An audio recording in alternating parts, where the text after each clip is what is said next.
တောင်ပေါ်သားဆိုတော့လေတမုတ်တရားဝန်တထွားဆိုတဲ့စကားအတိုင်းနေတိုင်းဝန်စာပြည့်အောင်ဖြည့်ဖို့အတွက်ဒီနေ့လဲကျွန်တော်လှုပ်သွားမှာပဲဖြစ်ပါတယ်ဗျအလှုပ်သွားဖို့ကျွန်တော်ကပြင်းနေတယ်ဆိုပေမဲ့လဲနေပူမိုးရောမရှောင်ပြင်းနေမသွားချင်ဘူးဆိုပြီးထိုင်ကြီးနေလို့မရတဲ့ဘဝမို့လို့ပြင်းပြင်းနဲ့ကျွန်တော်တွားလိုက်ရပါတယ်ဗျโอเคမတွားခင်အင်တခါကိုကျွန်တော်တော့ခတ်လိုက်ပါတယ်ဗျခမရတို့ရဲ့နှလုံးသားတစ်ခါကတော့တော့ခတ်ထားဆရာမလို့ပါဘူးတခါဖွင့်တိုင်းတော့မှဘယ်သူမှဝင်လာမှာမဟုတ်လို့ပါအလုပ်စီတော့ဖို့ကိုကျွန်တော်ဆိုင်ကယ်လည်းမစီးဘူးလမ်းလည်းမလျှောက်ပါဘူးမိုးပေါ်ပြန်ပြီးတွားလိုက်ပါတယ်ဗျအလုပ်လည်းရောက်တော့တန်းလုပ်ပါတယ်ခင်ဗျအလုံးမှာတယောက်တည်းဆိုရင်လည်းကျွန်တော်ပျော်ပါတယ်ဗျဘာဖြစ်လို့လဲဆိုတော့ဘယ်သူမှမရှိတာမို့လို့ပြင်းလာပြီဆိုရင်ကျွန်တော်တချင်းတွေရှောက်အောင်ဆိုလိုက်တာပေါ့နော်အရှုံးမပင်နဲ့ကြိုးစားကျွန်တော်ရဲ့ idol ချင်းကြီးကိုရိုက်တီဆိုထားခဲ့တဲ့အရှုံးမပင်နဲ့ကြိုးစားဆိုတဲ့တချင်းကိုအောင်စပြူထက်ပိုကောင်းတဲ့အတန်ပါဝါနဲ့ခြံဆောင်တဲ့တောတလိဆန်တွေကိုမေတ္တာစေတနာနဲ့အခမဲ့တီဆိုဖြောပြပေးလိုက်ပါတယ်ဗျအဆိုရောအတီးရောကျွန်တော်ပဲပေါ့နော်အဆိုထက်အတီးကိုကျွန်တော်ကပို့ပြီးကျွမ်းတယ်ဗျခင်ဗျားတို့တီးသက်ရှင်ကျွန်တော်စီလာတီလို့ရတယ်နော် Oh my god wow ကျွန်တော်ရဲ့ကောင်းလုံးတဲ့အတန်တွေကိုကြားရတဲ့အချိန်ခါမှာတော့နှမင်းကြီးတွေဟာမနေနိုင်မထနိုင်ဖြစ်သွားတယ်ထင်ပါရဲ့ရွှေမိုးငွေမိုးတွေရွာသွင်းပေးုံတင်မကတည်းပဲလေချမ်းမုန်တိုင်းတွေပါဆက်ရင်တက်ခတ်လာတယ်ဗျအားပေးချမ်းရှက်ပဲခင်ဗျာ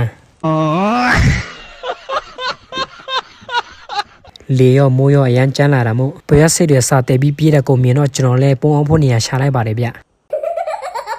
ရတီဦးသူပြန်တရလာပြီဆိုရင်လည်းသမင်းစားချိန်ရောက်ပြီမို့လို့ကျွန်တော်သမင်းခဏစားလိုက်ပါတယ်ဗျဒီနေ့ဟင်းကတော့ပဲစင်းကြော်ပေါ့နော်ပဲများနေတဲ့ကျွန်တော်ကိုညီမလေးစင်းကမသွားရအောင်ဆိုပြီးပဲစင်းကြော်စားပြီးရှင်းဖြစ်ပါတယ်ဗျ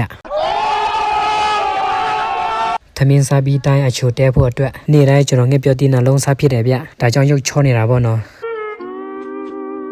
ခင်ဗျားတို့လည်းကျွန်တော်လိုရုပ်ချောချင်နေဆိုရင်နေတိုင်းငယ်ပြောဒီစားကြပါဗျမင်္ဂလိတွေစားရင်ပိုပြီးထိရောက်တာပေါ့နော်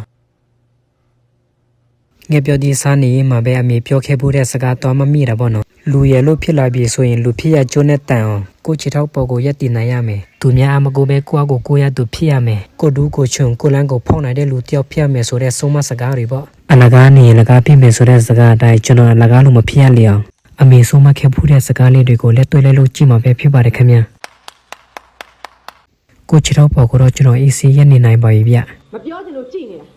ကိုကလည်းမကိုချင်တော့ပါဘူးညီမလေးကိုပဲအကူမှာပေါ့နော်အတိတ်ပဲမရှိရနဲ့လာပြောင်းနေနဲ့ကိုဒူးကိုချွန်ဆိုတဲ့စကားတိုင်းပဲကျွန်တော်ကိုဒူးကိုချွန်ကြည့်တော့နာတယ်ဗျဒါကြီးတော့လည်းမသိဘူး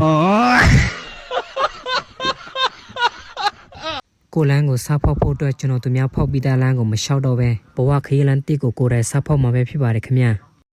โอเคကိုလန်းကိုရှော့ဖို့ကျွန်တော်လမ်းဖောက်ကြည့်လိုက်တဲ့အခါမှာတော့ထင်တယ်လို့လွယ်မနေခဲ့ပါဘူးလမ်းမှာပျောက်တယ်ဗျ